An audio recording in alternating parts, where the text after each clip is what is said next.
Welcome to the weekly Metals, Money, and Markets update for Friday, December 16th, 2016, hosted by Mickey Fulp, the Mercenary Geologist, and from miningclips.com, I'm Erick Bertsch. Hi, Mickey.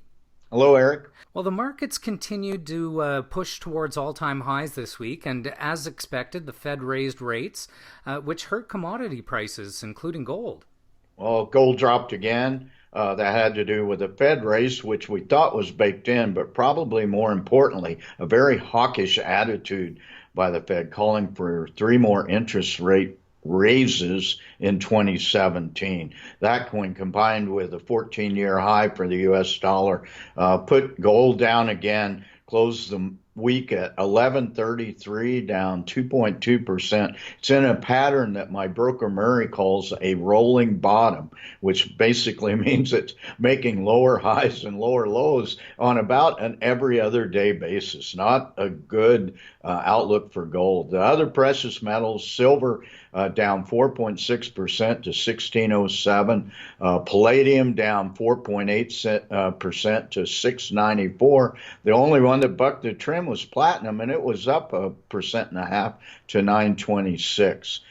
Meanwhile, copper inventory increases and the U.S. dollar rise both contributed to about a 4% drop. Copper closed the week at 255, and we've said that it needs to consolidate in this level. So I was kind of happy with that drop off. And certainly with the U.S. dollar increase, it really didn't fall all that much, and as you said, does appear to be consolidating. Moving on to energy, oil managed to gain a little bit this week as well. Well, it had quite the volatile week. On Monday and Tuesday, it closed at 18-month highs above $53, but then the Fed came in and it got knocked down to about $51, and it was up another dollar today, so it closed at 51.94. And the OPEC production cuts, there was increased confidence in that today, so that accounted for the increase in WTI.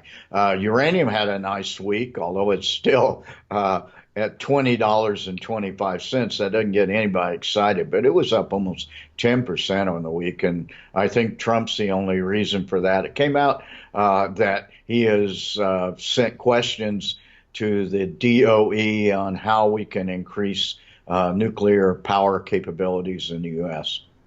Well, let's hope some of that takes hold and we can see uranium recover. Moving on to currencies, the U.S. dollar hit another 14-year high this week. Yeah, closed at 102.87. It toyed with a 103 level over the last couple of days, backed off a little bit today, but that's still well over 1% increase. Meanwhile, as would be suspected, concomitantly, the euro and the loonie both lost about the same amount. And moving on to markets, we saw the Dow pushing for that 20,000 mark, but gave a little bit back here today, and so we're a little off the mark. Well, it closed on Tuesday above 19,900, but it quickly backed off of that. Closed the day at 19,843 for about a 0.5% gain. S&P 500, all three U.S. market hit all-time highs on Tuesday before backing off a bit.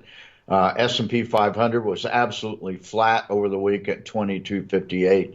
Meanwhile, the NASDAQ lost 0.1% at 5437. And moving on to the venture exchange, you've been warning our listeners for the last couple of weeks now that tax loss selling season should bring it lower, and you turned out to be right. Well, we published a piece about 6 weeks ago that predicted that December 15th would be the day when the venture exchange would hit its tax loss season low, and indeed it happened yesterday at 7:30 for about a 20-point drop-off from last week. Made a little bit of a rally today at 7:33, but always like it when my predictions come true. And if you go and read that piece, and I would encourage all our listeners to, now's today, yesterday, well, their markets are closed, but even maybe Monday, be a very good time to buy the stocks you like.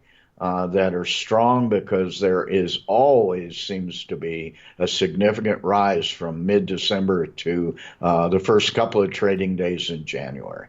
Well, thanks again for your analysis this week, Mickey, and looking forward to checking in with you next Friday.